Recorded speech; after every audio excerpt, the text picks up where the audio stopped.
પરદ્રવ્યને અવલંબ્યા વિના પરદ્રવ્ય શબ્દ દેવગુરુ શાસ્ત્ર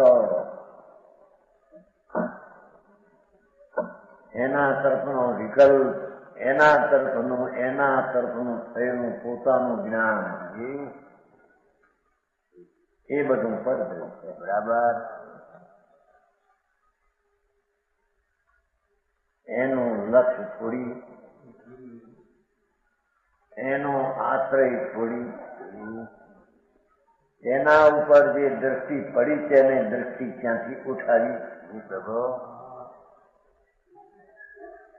નિશેષ નામ સંપૂર્ણપણે અંતર્મુખ યોગ એટલે ઉપયોગમાંથી ઉપાધિ, એ ઉપયોગમાંથી નીકળેલી જે દશા તે આદરણીય છે.